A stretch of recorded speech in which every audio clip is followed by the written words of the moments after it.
Hello, and welcome back to the OCS. I thought you were just going to say hello. Hello. Hey, how's it going? How you guys doing out there? I don't know. That's a nice question, actually. How is everyone doing out there? The only thing is you can't see the reply. I was about to say, we're going to wait for a reply or what? I could imagine it. I feel like at least one person in chat will reply. I hope so. And I like them. I can actually check. Okay. Maybe we can check. You gotta Phil, take the air. What are we talking about for this one? Okay, so the next game up that we do have, it's going to be Mprox versus UQU. Yeah. And something that was really interesting was that Mprox completely dominated their game against UTS. But what I was saying was they managed to get every single dragon. They had 25 kills. And really, it was top jungle and mid that they dominated in. Yeah. So all the solo lanes, essentially. Yeah, looking to play top side of the map. In Search of Shu said, I'm okay.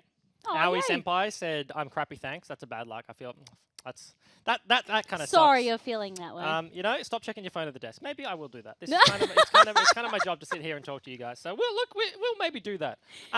Yeah, on the other side of the coin, you talk about Mprox, right? UQU won their first game of the season in the Battle of the Queensland Unis. They did. In week number 1 versus QUT, and unfortunately have been struggling to pick up another victory here today. Mprox, once again, got to be one of these games, uphill battle, but certainly have shown some interesting stuff, and also coming in with a different jungler here. It's not going to be Candyman starting for the roster. Unsure of reasons why, but it is going to be Alec coming in. You took the words right out of my mouth. I was going to say, with Candyman gone, there was actually a week where everyone was just banning out his junglers, things that he liked to play, like the Sejuani, the Hecarim, the Jarvan. No one was giving him anything, and then he got flexed onto... Yeah, he actually got flexed onto the Hecarim, and then it was just... It didn't really fit the composition, and he just got completely shut down. So it's weird that there was so much priority onto him. But for this team, keen to see how Alec does. But also for UQU, when you're one of these teams where I guess you're a little bit lower down on the ladder, you can start to experiment. Maybe do a little bit of what AVA was doing. Have some fun. Get some Yorick in the jungle. Yeah, I wonder what like the new age cheese is. I don't know. I wonder what the current well, okay, what did it used to be? Like when you wanted to be really cheesy? Well, I'm thinking of like I was about to say Tarek Sona. I'm thinking of like Tarek Yee, sort of like hardcore, like boosting solo queue cheese. No thanks. Like how far down the rabbit hole can you go? Have you ever faced a Tarek Yee? No. In the bot lane? No. It's like your mid laner is Tarek and then your jungler is Master Yi.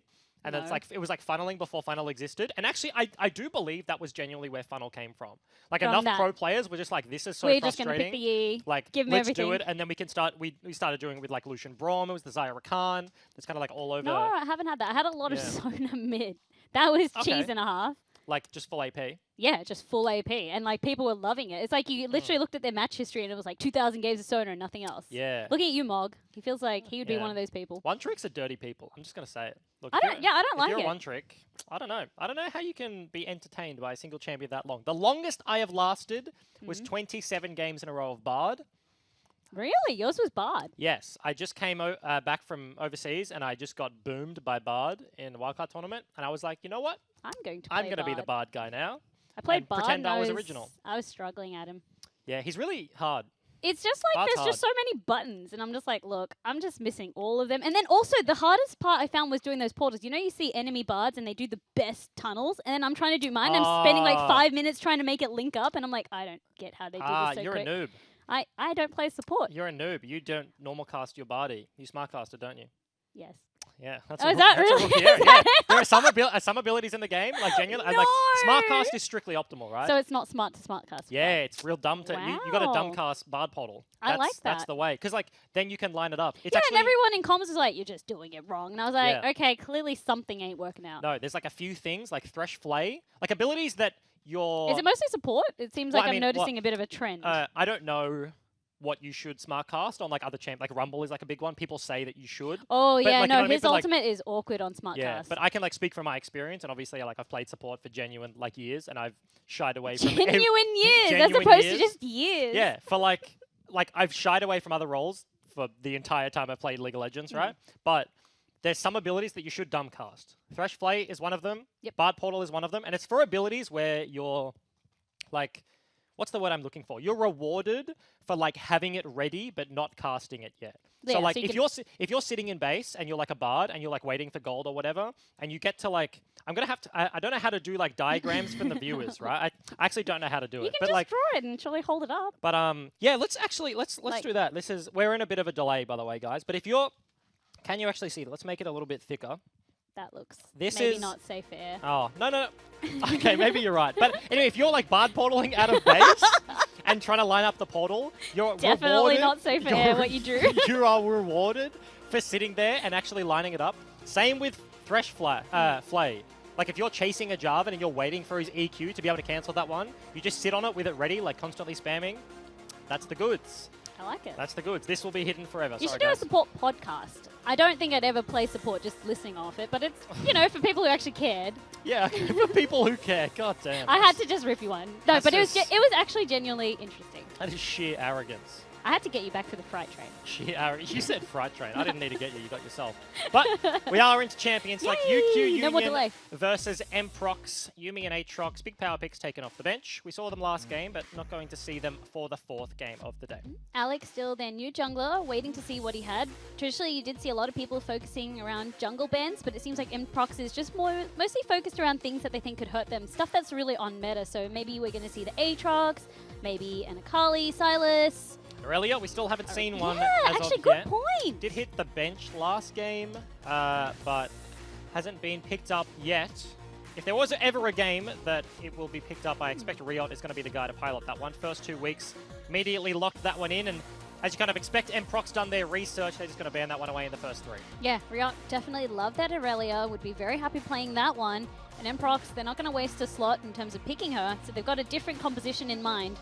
I wonder if they're going to start with what priority? Is it going to be bot that we see coming out of Mprox? Is it going to be top? I think Berserker, generally they want to get his pick. Yeah. They prioritize him. But like I said, for Mprox, they really dominated in their top, mid, and jungle. So Yeah. I think we'll see those coming out first. Yeah, I actually really like Lived as a mid laner. Big fan, in all honesty. I think attitude's super good in solo queue as well. Tries to win games even when he's losing, so PogChamp. Oh, but not everyone does that. Sejuani, especially not in this game, Sejuani is going to be the 3rd ban for Mprox, which I was kind of expecting. Like you were saying, what are they going to lock in? And I was like, if Sejuani is open, I expect the first pick, and Mprox will kind of be the more reactive ones. But, of course, she is going to hit the bench, which means other things are up and available. We're going to get our first Nico game of the day. She gets locked in. That's fun. It is fun. I do like it. It's always confusing with Nico, with Sylas. These Yeah. champs that really turn the game topsy-turvy. And I feel like Sylas could just be a lock-in hit for Mprox, and then all of a sudden it's like Nico versus Nico old, and also Sylas just uses it better than Nico. Yeah, it's hard for us to keep track of. But okay, taking a totally different direction. So not really listening to what I was saying, where I was like, maybe they'll prioritize their top, mid or jungle. But no, just locking in their AD carry. Well, I mean, you can say, or you can prioritize in different ways. If you just want straight up power, you just lock it in the first couple of picks, yes. But if you are red side, holding your last pick for a lane you want to have a strong matchup is certainly an easy thing to do. Good point. Given that Very good Nico point. is on the blue side, you can kind of be flexed around a little bit. You can wait till literally last pick, so Union have to lock in their lanes. But I say that as they do just lock in the power of the Sylas, kind of somewhat expected given the current state of the meta. I think this is the 3rd week we've had on 9.11, if I'm not mistaken. Normally you just have the 2, but this is fairly new. Caitlyn's going to be locked in over Xayah. Is this the patch where Caitlyn got that slight buff to her 80? No. So it's coming in 9.12? Yeah, because I Ooh. think, well, actually, hold on. Maybe I'm completely wrong. It's not the patch with Karma buffs, because what you're seeing nowadays... Yeah, like it's not. It's not. Yeah, it's not like Kate Karma lanes So that are that's coming back, up. But this could be the one. I think the Caitlyn buffs may have come through, but not quite the Karma there. So they're going to pair it with the Lux. And Artek is going to go back to the old faithful hook champs on the Nautilus to try and lock those guys down before they can deal any damage. What I do see, though, when you do pair that Caitlyn up with the Lux, it's just poke for days, but Yeah. also long range for days. So you're just really no threat to yourself. You can safely harass the Xayah if you choose to, but also just farm really, really safe if you're scared of ganks. Yeah, I do feel like the pressure is definitely on Farmer in the matchup. Riot, Kimchi can probably play far enough away from the Nautilus and still be relevant. Like, Lux's range, as you mentioned, is just super long. But I expect Caitlyn to be having to probably reactively 90 calibering his net. That just didn't make any sense. Netting away from the Nautilus hook. Otherwise, that could be a disastrous. And it's one of those lanes that, yes, you look at like Caitlyn Lux, you want to dominate, you want to push, you want to be hitting the turret. If something even little ever goes wrong, that lane can swing back super hard with like jungle pressure, with a single kill going to the Nautilus side. You lose your flash, it's often enough to kind of swing the tides of that one.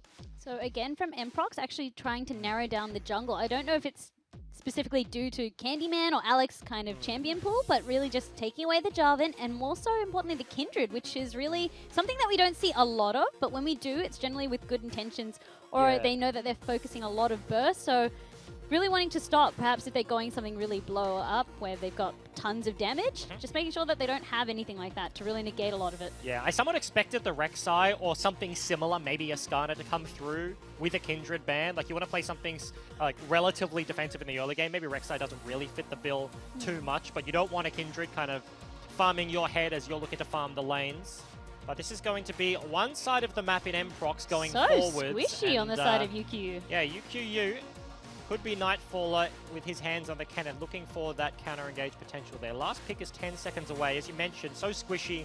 They do have their jungle choice left available, so they can bolster the front line if they want, but he's not all that tanky. It really isn't. So really for UQU, it just seems like it's like an all or nothing, where you do get the Hecarim to open things up, followed by perhaps the cannon stun. It's just so much AoE, right? Where they just mash all their buttons, hope that all the damage hits in that wombo. But if they miss that, Mprox just has the ability to just get solo picks. Yeah, it certainly is. But, like, if the big engage comes, like, there is a Nico, there is a Cannon. Those two guys are super scary. Like, if the counter engage is on point and you, like, miss position, you slightly overextend at Mprox's hands, that is definitely mega punishable. The last lock-in is going to be lived back on the Akali. I feel like this is a couple of weeks he's been able to get his hands on that one, as much more standard stuff from the red side of the map here. Kali really shooting back up in priority, and I think a lot of that is maybe people read the slight nerf that she got and said, okay, maybe we don't have to respect her as much, but you could see even in that last game by Sumin, still just as strong as ever. Yeah, because that's the thing, right? Like, you do receive, like, a slight nerf in the sustain department, but outside of lane, like, her kit is still the same. Yeah, she's still the same champion, and maybe it is a case of, like, when you see champions rise in the meta, there's a bunch of different reasons why it can happen. Like, first of all, could be a placebo buff. Jarvan gets like 2 armor or something, and everyone's like, oh, Jarvan's the sickest jungler in the game. You know what I mean? Like, that is semi-relevant. With Caitlyn that we're probably going to see. Wow, the extra AD. And, like, pro players are like, oh, I forgot that works. Like, I can play this again. Or it's like a genuine buff.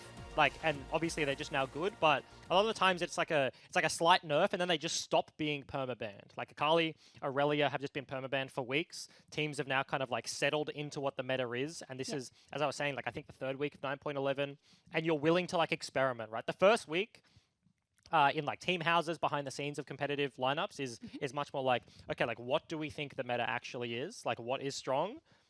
And like, just ban it. And you're just like, all right, what are our 3 bans for this weekend? Who are we playing? These guys, they play Riven. All right, we'll get rid of Riven. Well, we know what one slot is going to be next week, Maud. Yeah. Yes, that guy. That can be next week, though. That's your convo for next week. He's mega busted. That guy's no fun. I had to ask you about it all, right? Because I was like, saw the spotlight, loved it all, and I was just like, so what? He just like takes the guy off the map, and you're like, kind of, it's just like a ghost. You see it. Yeah. Do you see it? You don't see the health bars at all, do you? If you're like not Maud. Yeah, he's just been permabanned. Like, I can't play him, no one's playing him, so I'm like, I haven't seen this. No, he's just mega busted. His lane is like super good. He just does ridiculous damage, and then in a team fight, he just one-hits your AD carry and nobody can peel. It's like, you know what I mean? Like, you're Tristana, and it's like, you think about Tristana. Yeah, it's like, okay, like, if somebody jumps on me, I'm going to jump away, and then hopefully my team stops them from getting back on me. But you can still use all your abilities, so you can try and kite, but he's just going to be like running at you. If you're in the ring, and it's like... Wait, so it's a ring that it keeps you in? Yeah, and it's like, you can't leave. Yikes. So you're just like stuck in the nether. Yeah, I had so many questions about the spotlight, and I was like, and how does it interact with this, and this? And you said, sometimes a bit buggy. Yeah. That's, I think, I was talking to guys in the production room saying that there's a ton of bugs that may be keeping him from pro play for a little bit, but have to wait and see. Like, we weren't getting him on this patch anyway. I do know that, like, there's so many Mordekaiser fans out there that were waiting so long for this, where he's just been their favorite, and now to see him finally coming back, that's great. Yeah, looks like our game's back. Yeah, also back in, like, a solo lane, right? Because Maud was really only ever seen in the bottom lane because of the XP sharing in his passive. But, yeah, now he's just a genuine threat in his own right. The one big thing, though, is that you can actually just QSS out of his ulti.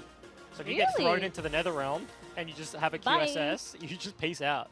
Which is hilarious. It probably shouldn't be in the game. I don't know whether it's a bug or whether it was intended. They might change it again, like they did with Zed, where you just can't QSS. Yeah, because that's the thing, right? You look at, I don't know, like how laws are made, and like there's what's the word where you set a precedent, right? There's a precedent set with Zed. And it's like, oh, you shouldn't be able to QSS something that isn't like CC or damage. Yeah, well, also everyone's just like, you shouldn't be able to buy an item that completely negates an ulti. That just seems ridiculous. So everyone can buy. Yeah. If they commit to it. So a little bit of a weird one. Observers showing us the new Lux skin. Do you know the name of it? Yep, I think it's called Academia Lux. Oh, from okay. memory. That's good because I definitely didn't. Really? You could Yeah. just call it like High School Lux, Cutie Girl Lux. You Oh, can just make one that's- up. Yeah, okay. You can tell I'm a Lux fan. I definitely don't think I was ever planning on calling High School Lux Cutie Girl Lux on broadcast. That's, No. that's Maybe it's a trap for you, this but luckily is- it's this normal is- for me. This is weird territory. But we definitely At should least you're not pursue. Ezreal. No one wants to ship those two together. And yet they have matching skins. Yeah. And I think they interact with each other. Oh, they have like the voice lines? I think it's like Ezreal looks like he's texting Lux or something, and then she just gets like angry at him. Oh, really? Something like that. I remember seeing that, and I thought that was Oh. really cool. I haven't seen that. No, that's cool. Yeah, I it's like cool the, interaction. I like the little interactions. Yeah, I do don't. too. I don't like this Caitlyn skin. She has a cool bike, but if you're a real OG, then you're rocking like the Safari Caitlyn or like the whatever the Nordic one is called with the fur hat. Oh yeah, Yeah. yeah, like Arctic. Yeah, Arctic Caitlyn. Arctic yeah, Ops that's a pop Caitlyn. champ.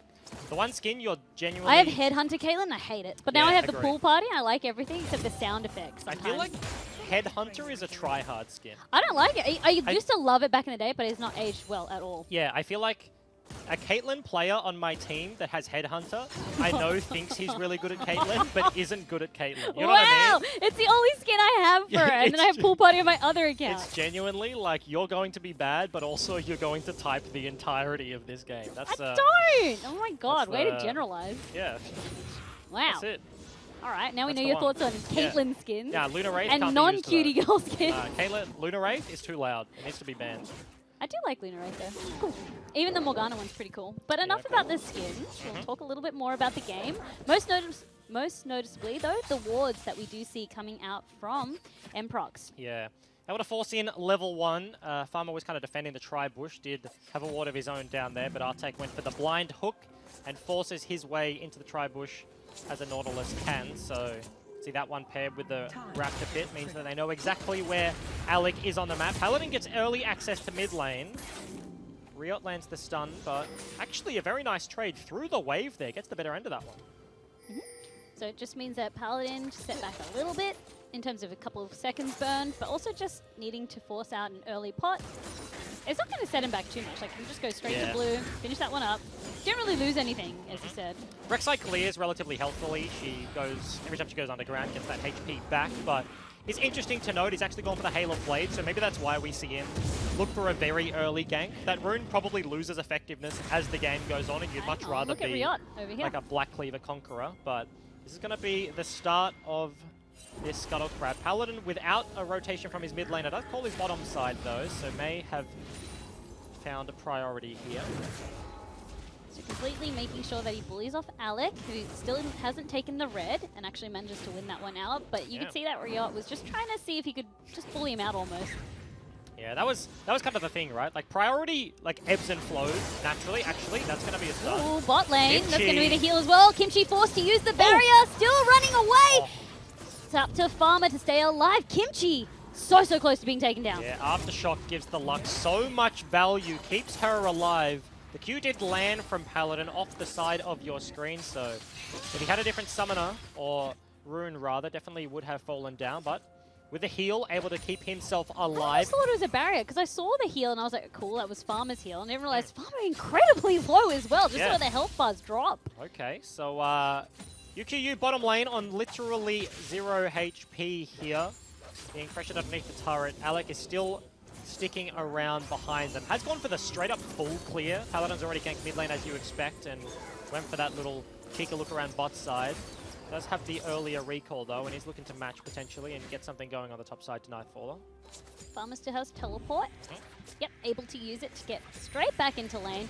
But already from Mprox showing that high aggression and keeping down that bot lane, if one of those kills had happened, that would have just been immensely vital in terms of just really setting up this bot lane. Yeah, certainly is the case, right? Like you lock in the Nautilus specifically into the Lux. If you do nothing in that lane, you will lose. You will be poked out, but you need to make things happen. Paladin starts on the opposite side of the map, paths down, and they do make things happen. The TP now already expended. Flash gone from the Caitlyn, so much, if not like a kill has gone over, but so much control still is in the hands of Artek and Mboma down at the bottom side.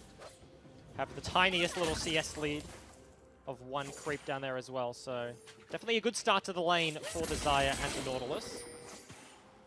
Riot just happily clearing out his lane as well. just any chance that you can find, especially against an Akali, so important to really keep that lane pushed up and just keeping her in check, essentially. Yeah, also important to note, it is going to be the Super Soaker build from the Nico, of course, has the Glacial, so expect the GLP 900, 9000, whichever version it is, plus the It's Spooky over Ghost. 9,000! Yeah, I have to say it. It is like my PBE queues, literally all day. It's a sad time. At least we got to play today, that was fun. Yeah, that was PogChamp. That was PogChamp. Here, though, in the mid lane, looking for an opportunity. Kennen roaming down, of course, has gone for the Klepto as well.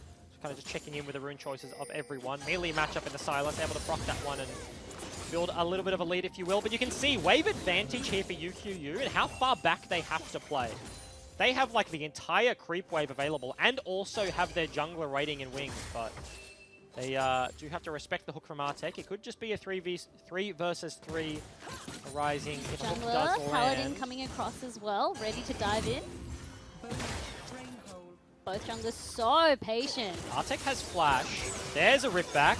Paladin finally coming in from the flank, actually flashes for the knock-up. Farmer is actually going to get taken down. TP. No time to react. Alec is still committing to this one. Riot is here. The Pop Blossom comes across, and that's the trade. Yeah, TP equalizes the 1-for-1 on the bottom side. Artek used the flash to lock down that kill. Fortunately, it is going to cost him his life. On the top side, heavy trading between the two. Level 6 now hit, so Berserker has genuine kill threat if he can get on top of the cannon. Could be Lightning Storm on top of Lightning Storm, but lived once Riot. Remember, no Pop Blossom available, but... Ooh, got Sneakoed. Yeah, very nicely juked from Riot and baits him all the way to the Raptor Pit and shoots off into Narnia. So fancy. When you do get a good play like that with Nico with a Blanc, feels very, very satisfying. Yeah. Gives him the giggle as well. That's the style right there, and a bit of the Good. poke. Nico's so irritating in lane, but you can see as well, especially with that Glacial, just making it so much easier to land the follow-up. Yeah. Certainly is. Of course, it's also going to be the TP matched there for Liv, so it's not like he has the Ignite available as well. Makes his 1v1 just that little bit harder. I've seen a lot of complaints about Nico in terms of like the Glacial Augment build kind of hiding a lot of her weaknesses. She still does significant damage. Berserker actually As, taking out Nightfaller. Yeah, okay. I'm unsure if that was a solo kill or whether Paladin maybe landed a Q. Actually, it's going to be the ulti burn for the Rek'Sai. There's actually a lot more from that, but this... Bot lane, you have to watch out. Kimchi gets a big heal. Still not going to be enough. Completely in trouble. And Boma will pick up the kill cleanly there. Yeah, very nicely played from the Emprox bottom lane there. Hiding in the bush, Hex Flash available. And as I said earlier, as soon as the summoners go down on the Caitlyn and the Lux's side of this matchup, it becomes very difficult to continue this pressure. Thought they were safe, thought the enemies had opted in for a recall there, but boy, were they wrong, and Kimchi falls down. Well, the whole point of that lane as well was to farm in safety. You have the range, no need to overcommit when unnecessary, but you can see Artek, he's still playing that one really, really carefully and also very, very smart. Yeah, certainly is. Hex Flash usage gives you opportunities you otherwise would not. They're on the other side of the wave. All of a sudden you can flash over the top and get the auto attack. You don't have to kind of start with your hook. They also have some very nice deep vision around the red buff, so if Alec tracks towards that one, which I expect he is going for right now, will also be spotted out. So Impox have had a very nice read on this early game. 3 kills to the 1 of their opponent, and also still maintaining significant control over both sides of the map. Berserker with the kills top side, had some help from Paladin, and now bottom lane going their way.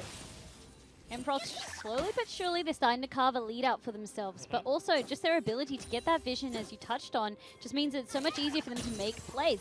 The Ocean Drake has already been started now by Paladin, and there's just no vision available at the moment for UQU. Yeah, they also know that Hecarim is doing his red buff, right? Like, they literally see him taking that one down, so they can afford to not send multiple members. The bottom lane clearing out some of that vision UQU have placed down as Paladin will solo that one out. Is the completed Essence Reaver already for the Xayah? She's been the recipient of all of their kills, certainly optimum priority there, so already completed his first item to what was just a pickaxe from the Caitlyn, but now paired up with a BF sword. You can see Union potentially looking to flip the map right now. They think they can't lane down there. No flashes, no safety, no ability to contest in the 2 versus 2, and well, now it's Nightfaller's problem. Like you're just, it's your problem now. That's a sad time for a top laner. It is. You don't want to be the recipient of that when possible, but it just goes to show that he's already a kill down. He's already in a bit of a CS deficit. Now this is like adding more to his play. I'm just imagining, this is going to be graphic, but it's like Farmer and Kimchi are just like, hey, Nightfaller, look what we made. And it's like a garbage can full of poo. And it's just like, here, do you want, like, come down here, you have to deal with it now. This is yours. Why did they make that? Don't you think they just gift it to him? Yeah, that's, Why would they make what I mean. that? It's like, this is it, and now he's... I don't want to be a part of your arts and crafts. Big ultimate trying to come down here from Nightfall to try and stay alive, and things just get worse for him. Yeah, Riptail did might go down towards it. Emprox narrowly surviving that one. Yeah, Paladin with a level up there, and Boma kills the creeps and is able to take him down. They're looking for the race. 3 members here means this turret does have a whole boatload of resistances, so going to be a while to fall down. Rift Herald may not be enough to win this race, and Emprox certainly going to take first brick. They do win the race. That already softened up turret, helped a lot, but also Liv! He's creating a lot of nuisance out of Farmer. In fact, takes him out. That's going to be a 2 for none. Yeah, and this is a frightening train running straight towards UQU here. Both sides of the map losing is disastrous. Riot just farming up at the mid side, but they're making the proactive play, right? They have the Rift Herald, they bash it into top side. They're like, look, we will trade. Yes, you get first brick, but we get something on the other side of the map. Now they don't even trade the turret. They lose a couple of kills off the back end as well, so negatives on negatives, and you can see a gold lead you said was being carved out by Emprox, now hitting about 4,000 to 5,000 here. Xayah working on she's got a tier 2 boot completed straight up with another kill. Bunch of plating gold as well as the BF sword. This is potentially going to be another late game, very scary Featherstorm happening. And that's kind of, I guess, the cracks coming through UQU's composition. You already saw it in draft where we said, okay, they're very, very squishy. And the composition that Emprox picked, I mean, they've just got that high burst, high intensity damage. And Artek can really just enable a lot of that just by one hook. Yeah, and the scary thing is, mentioned so much damage coming through, they don't really have the front line to be able to tank that up for them. Whoever gets locked down will probably be getting one shot. Kennen doesn't even have the stopwatch anymore. Of course goes for the Klepto there, but actually working towards his Hextech belt and doesn't even have that completed yet, so Zhonya's is a far cry away. Nico has a cheeky stopwatch of her own, but Riot has kind of been left alone in the mid lane for the majority of this one. Had a very nice roam down early to punish Mboma and Artek, but since that point, the map kind of collapsing all over the place. Liv being much more active in roaming around this one, and you can see Emprox, eyes on the next blue spawn, eyes on the Nico, and potentially that top turret as well. You said he'd been left alone. This is going to be maybe Caster's Curse coming on out. Whether the dive comes across, we have to wait and see from Emprox, or maybe they just want to get a couple more plates. Yeah, lots of pings towards top side. They do have vision, and Emprox, of the Reunion rotation, so maybe the dive will not be completed here, but plate gets taken. Yep, Riot holding his ground very, very easily. Knew that he could actually clear the wave, and then the rest of the members of UQU came across. They still do get one plate for their troubles though from Emprox, but they're starting to rotate, at least sticking together in that 4-man. Yeah, still want access to this blue buff spawning in the next couple of seconds here. You see it pop into the sweeper right now. UQU, they're looking for the defense. Nightfaller doesn't have flash, so the flank opportunities are kind of few and far between. And actually Emprox conceding this one, not sticking around for the invade. They're just going to go back and push all of their lanes. Maybe not wanting to force too hard in enemy territory this early on in the game. Emprox, they know that they have the lead, but they're not willing to throw this one away. They're in absolutely no rush. The next Drake is coming up in at least 40 seconds, and then after that, Baron will be the next play that they start to set their eyes towards. Yeah, you can also see, other than the Kai'Sa, or the Xayah rather, first items are being completed. Boots as well in the top lane for Berserker. Hextech now done for Lived, and we saw what an Akali could do last game. Doesn't quite have as many kills, but now is going to be put into the side lane you expect. Emprox initiating the 1-3-1. As you mentioned, Dragon in 13 seconds. Double Ocean is on the cards here, so you can look to stack those ones up. And for a comp, when you go into the 1-3-1, Double Ocean is actually severely underrated. The regen is incredibly useful, and especially since both of their laners already have sustain versus opponents that probably don't, right? Like Nico and Kennen don't have the most. They will have kind of that little bit of spell vamp from their itemization, but sustain advantage, especially in the hands of Emprox. Lived already, as you said, starting to do that solo for himself and just empowered by the sustain that they can get. Again, you do have Paladin starting that Ocean Drake. There's going to be no contestation of that vision. And in fact, UQU is in no way, like, they just can't. They're in no position to fight, yeah, they're just completely pushed in on all sides. And even if they were to make the rotation, they don't have the strength to be able to take on Emprox head-to-head. Yeah, Caitlyn doesn't even have a single item yet. Kennen actually just got his. Nico finished the Super Soaker as well, so maybe they can turn around and engage. Like, if Emprox do dive a turret, there's potential for this to be counter-engaged. Counter-attack could be enough. Actually, potential pick here onto Paladin. No. It's just going to get forced away and denied the rest of those Raptors. Slow and steady is the pace coming out from Emprox. Again, in no real rush to force any fight so they don't feel that they can win. But it's more just whittling down their opponent. Yeah, this mid lane outer is kind of the last safe haven for Union to fight under, and given that both side lanes are just continuing to push in, potentially could in the be... bot lane, Alec is right here, forcing the very, very early flash from Liv. Doesn't look like he has Shroud up just yet. Nightfall not wanting to commit to that one. Feels like a little bit of a mistake, but luckily Alec gets the kill. Now Berserker is here. Nightfall with flashes to try and get the stun. But Alec is still able to try and run down, but that was a good ultimate right there to get himself out. Zooms over the wall, so yes, they lose the Akali. Liv loses his flash on top of that, but mid-turret now broken. I mentioned the last safe haven kind of gone to God here. Caitlyn picked up her first item in the IE, as they did claim that singular kill, but map control still firmly in the hands of Emprox. They've crested that 5,000 gold mark. Certainly a strong early game from them so far, and with so many members in the mid lane, UQU actually looking to force onto Berserker. Rest of the members starting to group on us. Deep TP. Extremely close.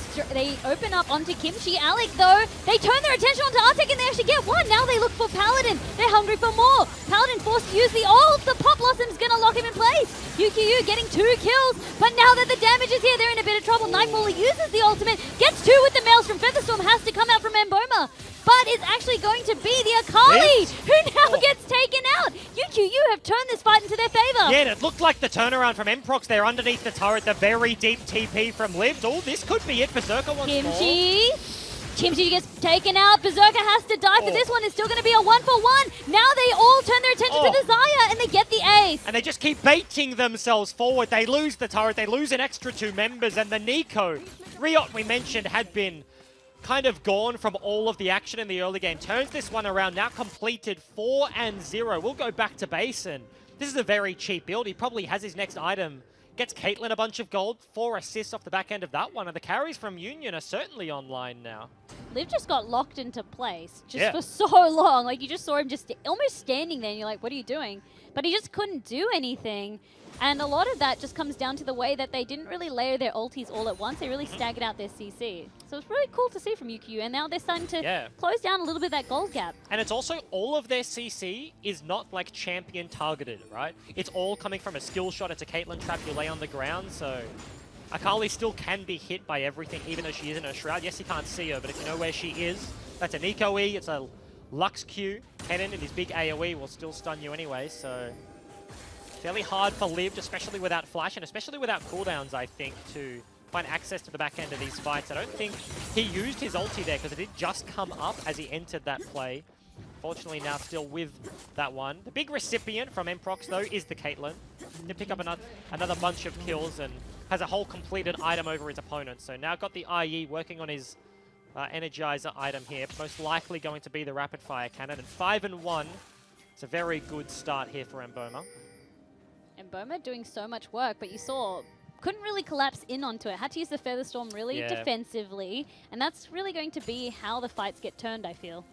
Yeah, super important to be timing the Featherstorm. Did actually get locked down by Cannon before he popped that one in the last fight, so probably looking to use it a little quicker. Riot wants access. He's actually going to commit a little bit harder. The stun does miss, but doesn't matter. Alec is there. The Super Soaker goes out. Alec still running on out. The Lux Beam comes across. Finally now the ultimate. It's going to be lived. He's still in the shroud. Finally needs to use the dash to get away. That was a lot of resources. Yeah, so much space. Look at the distance the Akali closed. Give it the Nico hit her with almost a root. Hits her with a slow from the Super Soaker. Liv just runs away all the way across the map. Next dragon is going to be another Ocean. Potential for the 3rd stack here for Emprox, as they do have control of bot side. Union did just commit multiple members up towards the Akali, so... Not yet happy, knows that there's no ultimate, no dash for Lived, but doesn't have anything available of his own, and the stun does not hit. Yeah, got the fancy feet there. Ninja skills being of use, dodging out of multiple bindings from the Nico there. If a single one of those lands, then the damage follow-up is certainly going to be big. 3 for 3 Ocean? Yeah. It's going to be the triple whammy. Paladin so patiently waiting for it to come on down, and matches that timing so well. Yeah.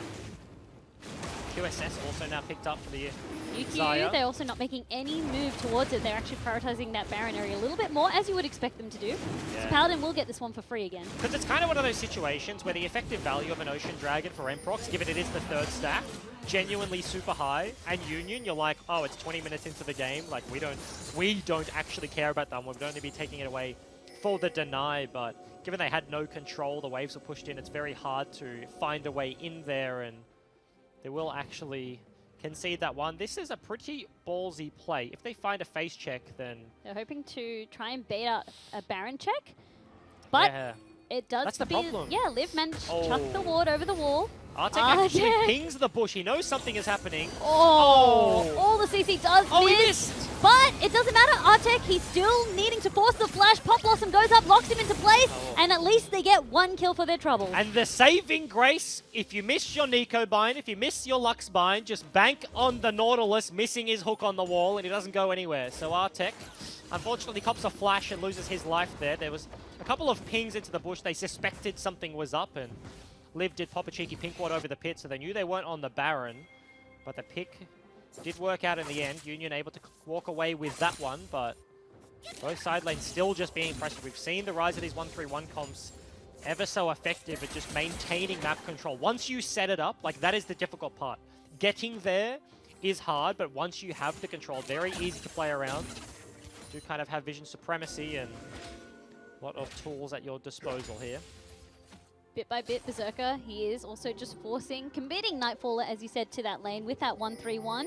But a lot of it comes down to UQU. They're trying a little bit of these cheesier strats, you know, trying to do the bush camp and actually getting away with it. So for Emprox, a team that we expected them to win this one quite comfortably, UQU are putting up a really good fight. Yeah, certainly the case. The gold lead hasn't risen for a while. Lived is maybe going to be the second one to face check here. Oh, very nice sweeper.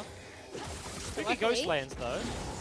Oh, he's actually keen to just dish out a little bit more damage. He knows that the rest of his members are coming across, has the Shroud to retreat in. Okay, cheeky return damage there. As you mentioned, the rotation was there from Emprox, so gives their mid laner a little bit of that confidence. Now, multiple pinks around the pit. Emprox starting to kind of establish complete control up here. The ward line for UQU is now just back to a point where they're chucking them over walls. That's as far as they can extend, as that pink ward will be hard to take down for Paladin, but rotation there from the Silas. You can see Berserker pushes a wave, immediately walks to the play.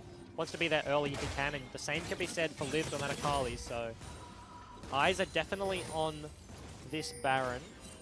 We saw last game Corporal was checking for the Lux ulti, and Kimchi will likely have to end up doing a similar sort of thing here in this game. Spooky Ghost also helps. Yep, straight onto Paladin. The binding is trying to follow. Luckily, Paladin was able to dash out of that one. Sorry, burrow out of that one. They do clear out a bunch of that vision. It may cost them a bot lane turret. Berserker, as you mentioned, said bit by bit, has been growing a little bit of a lead down here. Turret forces Nightfall to just stay in that lane. They both do have TPs available, so it's not too bad for Nightfall, but you can see he wants to try and get that rotation. And he is behind in CS. Yeah, and you see that ward above Lived right now on the top side of your screen, just behind the scoreboard. Actually, super important for UQU. Yes, it gets swept out, but it was about to die. That was the last remaining flank ward that Nightfaller had available. If Emprox get frustrated, or if they're just like, look, we just think we win the fight, let's straight up start the Baron, then that was kind of the one saving grace that could give Nightfaller a flank. Definitely not going to be on the cards anymore, and given the status of these lanes, it's very difficult for Union to get another ward like that. They can't push mid past the river. They can't push top past their own blue buff, so getting access to the top quadrant is definitely a hard task, and they haven't had access for a very long time. With this push, finally Berserker is going to reset, almost gets that turret down, leaves it very, very low. You know, he'll come back to try and clean that one up after he buys, gets some items under his belt. And there he is, already just finishes off a couple. So already on the side of Berserker, just that ability to keep that, and same with Lived. Like I said, the ability to just keep people tied up in those side lanes. For Emprox, now it just comes to that waiting game. Yeah, certainly is. I'm surprised they haven't pulled the trigger on a team fight just as of yet, but now with the rapid fire completed, Caitlyn is a genuine 3-item carry threat. Doesn't have the double Energizer IE, so isn't sitting at the max crit chance right now, but this could be a fight. Nightfaller has a flank. Nightfaller keen to try and go in. And in fact, though, it's going to be Alec that gets things started. Straight onto their support they go. Liv, unfortunately, almost gets caught out by the Pop Blossom, trying to finish off Farmer in the flank. Liv does actually get that kill. Berserker with the counter. Pop Blossom. Riot manages to use the Hourglass, but in the meanwhile, their whole backline has been completely decimated. Emprox trying to go in for the cleanup now. It's just going to be Kimchi, who's next to fall. Riot finally needs to try and retreat. And Union just could not find the targets they wanted. Kennen starts off on Rek'Sai, transitions to the Kai'Sa, or the Xayah rather, multiple times, but unfortunately didn't have the members to back him up. And teamfight, the opportunity was there. I've been saying they've been looking for these flanks. That was the flank. Nightfaller was over the wall, finds himself an engage, but unfortunately Emprox able to turn that one around. Time and time for UQU, it seemed like the engage onto Artek was working really well. Then you saw that Emprox were unable or unwilling to fight with the 4v5, but this time, because he didn't die, they just got punished so incredibly well. Riot trying to one-man contest the Baron, and that's going to be the Gunblade. That's going to be a bit of a roughie. Oh, trying to take one out with him. Almost manages to succeed. Yeah, shield very nearly means the Berserker goes down, but it does actually save him. Next Dragon is going to be in the hands of Emprox once again as well. Lifesteal is there for Emboma, so back to full HP. Back to the Dragon. We'll be able to solo this one out. Emprox should just rename to like Triple Dragon Team, because last week it was Triple Clouds, this week it's Triple Ocean. They get the collection, don't they? Feels good to have good RNG. It does. That's a skill. You reckon? Yep. They don't call it RNG for a reason. Great job, Emprox. Wise choice. They managed to get that Mountain Drake, as you said, so very, very easily. Now they're really starting to control the map and run away with it. With this Baron, we'll start to see them crack open a little bit more of the map, but also just empower that 1-3-1 because they have the minions bolstering them too. Yeah, and they just have a monstrous Xayah, right? Like, yes, no flash, no cleanse right now, but Nightfaller just used his flash. Alec doesn't have flash. The engage tools aren't really there just at this moment for Union, and now he has his 3 items. He's got his QSS, he's got his stopwatch as well, so has every defensive tool available, let alone having the front line, the Rek'Sai, the Nautilus to deal with the others diving on him. So a lot of freedom here for Emboma to control the back end of these team fights, as now with the Baron buff, Emprox looking to break the inner ring. Lift. He swapped down to the bot lane, and instead now we have Berserker in the top lane. As you said, working their way down into the inners.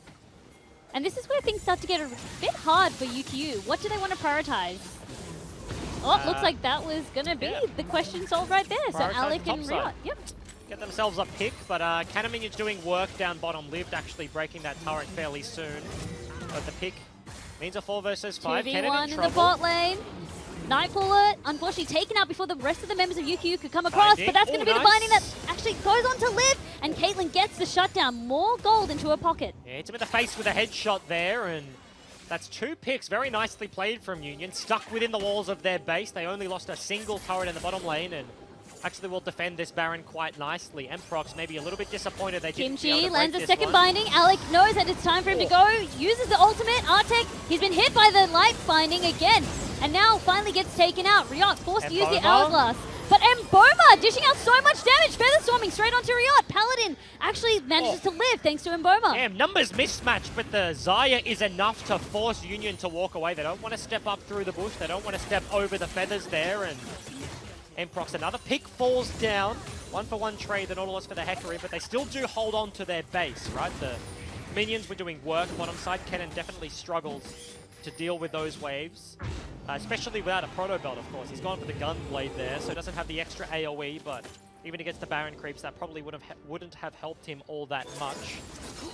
But second phase of Baron, they still do have some cooldown left on this one if they want to set up the map, but death time is still ticking away. Artek just lives for a disgusting amount of time. The light binding opened things up. Then you had the follow-up ultimate from Alec and then the laser from Kimchi, and it still was just not enough. 3 members having to commit. And then I love that Emboma was the one to peel. You never see an AD carry peeling. Yes, it's unless your AD carry 6-1. Almost at the flame horizon as well here. Saw one earlier today, but Emboma's definitely working on it. Flash is coming up fairly soon. I mentioned before, had all the defensive tools he needs. Also can add the cleanse to the mix, so very close to being a max item Xayah here, and the feathers are kind of the underrated part of her kit. You look at like champions, like hyperscaling ADs, like Vayne has an on-hit passive, as does Kog'Maw. Tristana gets like the huge attack speed steroid, all of that sort of stuff. Xayah dishes out, because she's a crit AD carry, like monumental damage up front, but the rip back really surprises people, right? It's very difficult to kind of manage as the enemy team on the back lines of a team fight. Like if you're an AD carry, it's very easy to kind of step up over that one, and a couple of feathers can, not to mention like CC you, but also deal boatloads of damage there. So lots of opportunities open here for Emprox, as once again they're going for the 1-3-1, this time looking to break the base. Nightfaller, his Banshee has been back up. Interesting item choice. I mean, I can see why he went for it, but then the fact that they don't have that Hourglass makes it really, really hard. It feels like Riot's just kind of their only tank at this point. Slash is up to Alec to just offensively ult. So again, the cracks that kind of... UQU have very specific conditions that they can fight under. Over here, though, the 1v1, the Pop Blossom doesn't connect from Berserker. Riot still has his available, but meanwhile in the mid lane, Emprox is shoving their way through, starting their push straight onto the inhibitor, and actually Liv falls in the side lane. The fight's in both side lanes. Top side is a stalemate. Alec goes in with the ultimate. Two of them straight in the back line over Over. there. Pop Blossom is huge. Manages to connect onto Paladin. He's forced to use the flash, but Mboma takes out Nightfall in that 1v1. Ooh, the Guardian Angel has been procced, but Mboma is keen to try and see if he can again do some peeling, do some stalling. The one-man army does live in the Xayah, but everybody else falls around him. So UQU, once again, they haven't dropped an inhib. Yes, they have no control of the map. They're in a 10,000 gold hole, but every single time they're able to find themselves a pick. This time was on to Lived. The 4 versus 5 that ensued did go their way as well, so advantage is kind of creeping back up, and I feel like this is the kind of the point where you talk about scaling, right? Like, the enemy team is capped by item slots. Xayah really isn't getting all that much stronger. Neither is Berserker on the Sylas. Neither is Lived on the Akali. Has a couple of slots left, but these are big items now being picked up. The Caitlyn working on her 4th. Baron up and available here is going to be the next contest between these two. Nightfall looks like he's also working straight onto a Rabadon, so just straight out damage. Knows that that's going to be his role. Leaving the engage over to Alec. So Alec is really their tools, and they're working with it. It's working for him. They'll stick with it. Did use a bunch of cooldowns, as you mentioned, though. The engage for Union. Kennen doesn't have flash. Nico doesn't have flash, so it will be hard to actually get on top of the Kai'Sa. I keep saying the Kai'Sa, the Xayah this game. Does she just look like Kai'Sa to you? No, I actually have no idea. This has never happened to me before. It's actually, I'm genuinely confused. But look, we'll deal with it. You said that with sincerity, so I yeah, respect no, that. like I'm genuine. Like what is it? That like they look nothing alike. One is purple. One has like feathers on her head. Is it the noises? They don't even build the same. I feel like they don't even sound the same. The noises sound all voidy on Kai'Sa, whereas Xayah's like she like shinks around. Yeah, she's got feathers. Yeah. What is zoom in? I don't know. Struggle Town. Don't worry about it. Just keep going. We'll get there. Yep, easy peasy. Tell you who else is going to get there. Lived, pushing up again in this bot lane. Unfortunately, last time he went up against Nightfaller with a little bit of help, actually Nightfaller won the 1v1. Well, I guess a 1.5v1? The interesting thing here right now is Crab is in the hands of Union, and I think they actually have vision of the pit, but they don't. Smart dodging away from Emprox means that they just bop over the wall. Double Mountain's going to make short Lived work wins of this the 1v1. Yeah. Baron does go over very cleanly to Emprox. The Spooky Ghost are there, but not quickly enough. And this could be it. The last 10 minutes have been Emprox trying to end this game, and they've been struggling time and time again. But now they get the Baron. Kennen is off the map for another 40 seconds. That's a very long death timer. TPing back onto the map is the Akali here, so all of these members now level 18, 4 versus 5. This could be it. Lived. He actually managed to... No, it looked like he was going to reset. He did. He did, sorry, he TP'd back, yeah. So immediately reset to join the tempo of his team, and then just keeping up the pressure in that bot lane now. They do have those open inhibitors, so unfortunately the turrets will not be there. Berserker pushing down in that top lane. So again, UQU's focus is completely split. Yeah, mid lane falling very low, and Mboma making short work of that one. Multiple members throw towards the Akali, but she breaks the inhib. Second one to fall. That's going to be the pressure now coming up from Emprox. It will just take one pick and they'll pull the trigger and try and end this game. Emprox, they know it and they're still threatening with it. Only one inhibitor up in that top lane at the moment. And they're slowly working their way. They're still keeping their team split, keeping true to that 1-3-1. Yeah, well, Emprox, they don't want to group. You want to utilize your solo lane. It's stacking underneath the Kennen, stacking underneath the Nico is not the game plan right now. a fight has to start sometime from Union, but the engage options are few and far between. I mentioned before, Flash is not available. Laser comes out first. Yup, with the decoy. Third inhib falls down. Only a Nexus remains. All their inhibitors have now conceded. One of their Nexus turrets on the right, very, very low. And then for UQU, they know it's do or die. Unfortunately, Alex doesn't connect with anyone on the ultimate. Nightfaller gets his Maelstrom out, but it's not going to be enough. Alex still trying to do what he can with the Pop Blossom. Couple of Guardian Angels completely proc. Caitlyn in the back line, it's not going to be enough. Only one member left. Farmer trying to desperately hold back Liv. Kimchi is up, but it's not going to be enough. The minions are wailing on this base over here. That's the double kill over to the Xayah. And just like that, Mprox managed to get the win over UQU after 35 long minutes. Yeah, they pick up the victory eventually. Not quite with the ace. Lux able to leave off the back end of that one, but all three lanes, all three inhibs. 3 waves of super creeps whacking on your Nexus, and as a little hold support Lux, that's a hard one to defend. I've got nothing left, she says. No, ulti started with that one with off, and like it was just rough to start the fight, right? Like when your Kennen doesn't have a flash, when your Nico doesn't have a flash, there's really not a lot of options. I will say, Riot on the Nico found like an engage onto 3 people, but Hecarim went this way, Kennen goes that way. Unfortunately, everyone's like, zigging, zagging. The layering wasn't there, and Xayah was just untouched. I will say though, UQU made Mprox really work for that win. It wasn't just an easy victory like you might have thought leading up into that one. As I said, for Mprox, again, it's the solo lanes that shine time and time again. Yes, Mboma was super duper fed on the Xayah or Kaiser. Whichever one it was, I don't know. One of those champions. But again, it was a lot of that through the jungling that they got, through those smart picks, through those smart rotations, and also letting Mboma get those kills. Yeah, I think that was the big thing, right? Like it was a collective effort. I wouldn't pin it on one person individually, but like that was a huge Xayah at the end of the game. The front line was already online, stuff like that. So yeah, Mprox, they do pick up the victory. As you mentioned, it was hard fought. UQU were able to hold on to their base for probably about 10 to 12 minutes there against double Baron buffs, but unfortunately was not enough from the Queensland University there as they do fall down. But guys, don't go anywhere. Next game is going to be Order Academy versus Legacy Genesis. Be back in 3.